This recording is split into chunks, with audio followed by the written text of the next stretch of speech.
नमस्कार, मी राजू मेत्री. महाराष्ट्र आपल्यामध्ये आपलं स्वागत. पाहूया सविस्तर वृत्तांत.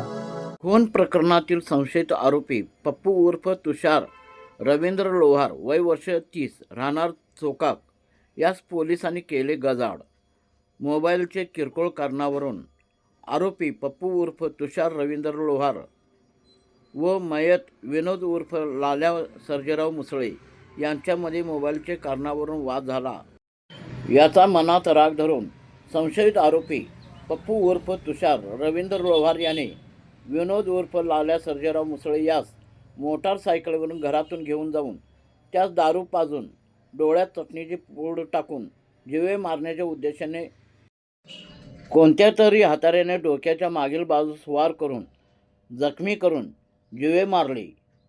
याबाबतची फिर्याद श्रीमती प्रिया विनोद मुसळे यांनी हातकणंगले पोलीस ठाण्यात संशयित आरोपी पप्पू उर्फ तुषार रवींद्र लोहार याच्या विरोधात फिर्याद दिल्याने हातकणंगले पोलीस ठाण्याचे पोलीस निरीक्षक शरद मेमाने यांनी आरोपीचा शोध घेऊन अटक करण्याचे आदेश दिल्याने आरोपी पप्पू उर्फ तुषार रवींद्र लोहार वय वर्ष 30 राहणार चोकाक यास पोलिसांनी केले गजाआड.